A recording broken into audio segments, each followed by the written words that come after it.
If you were to judge humanity solely by our television commercials, you would assume that women are a distinct biological species, one that naturally has no body hair. In the world of advertising, women are born smooth, sleek, and hairless, like dolphins in sundresses. But in the real world, female body hair provokes a visceral reaction.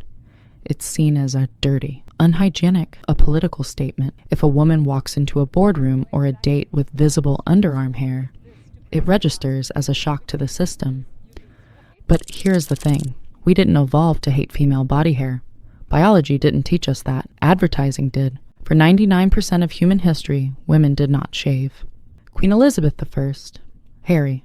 The Mona Lisa, hairy.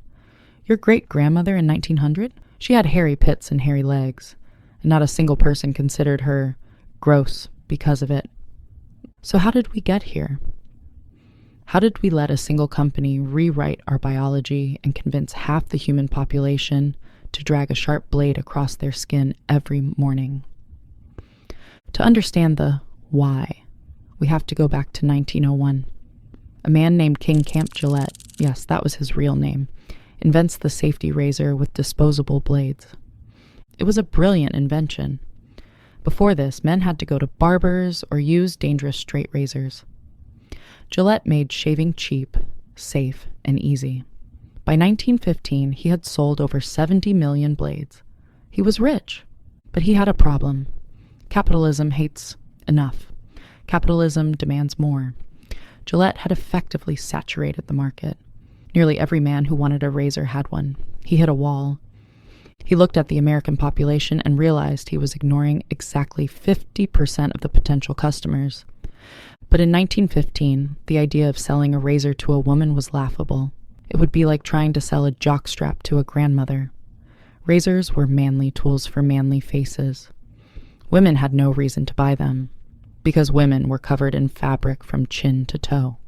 If Gillette wanted to double his revenue, he couldn't just launch a new product. He had to fundamentally change female behavior. He didn't need a marketing campaign. He needed a psychological operation. Gillette got lucky.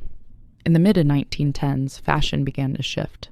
The heavy Victorian gowns were being replaced by sleeveless evening dresses for the upper class.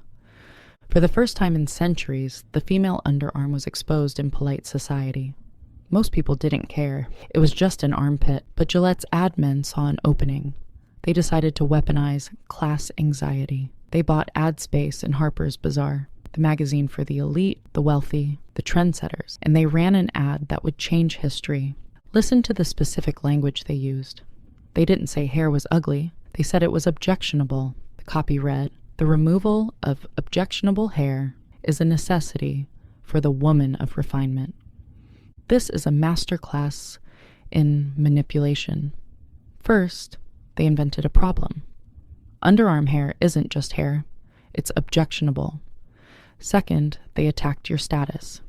If you want to be a woman of refinement, if you want to be high class, wealthy, and sophisticated, you must be smooth.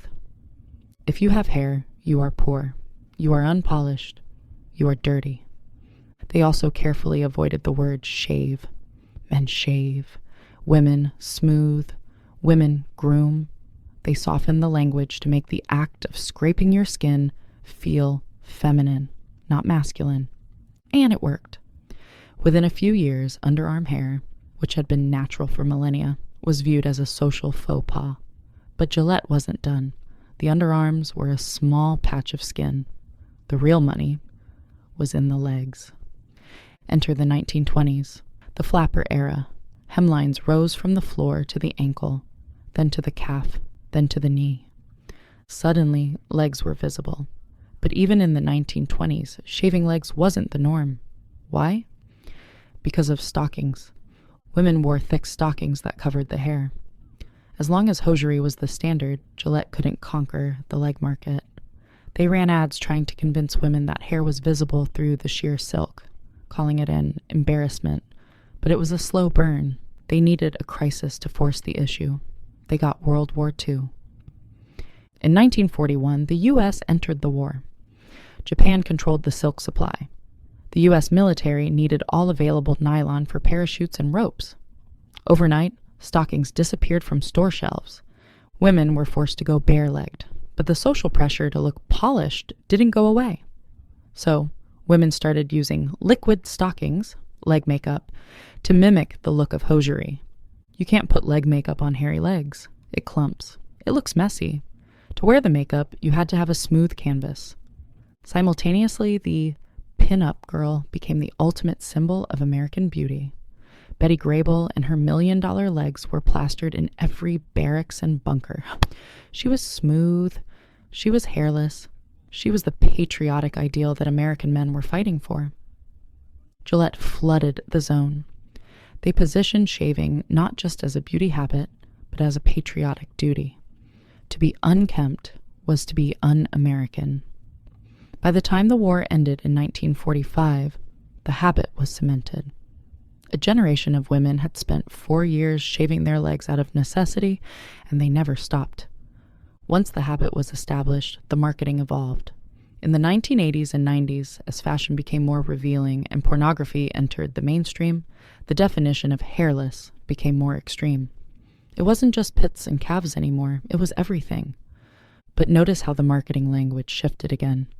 In 1915, they used shame. Don't be objectionable. Today, they use empowerment. They created the Gillette Venus goddess archetype. Shaving was rebranded as self-care. It's me time. It's loving your skin.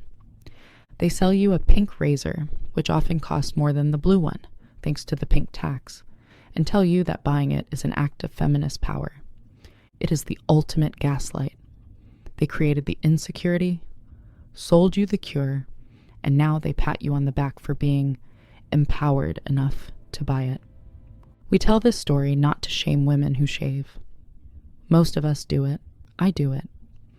We tell this story to show you how fragile our norms actually are.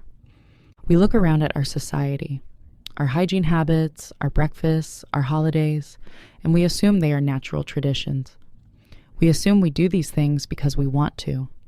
But when you peel back the layers, you realize that so much of our modern reality, from the engagement ring on your finger, to the cereal in your bowl, to the razor in your shower, was architected in a boardroom 100 years ago by a group of men who just needed to move more units. And that's why we're breaking down the history of advertising and how it built the modern world, one insecurity at a time.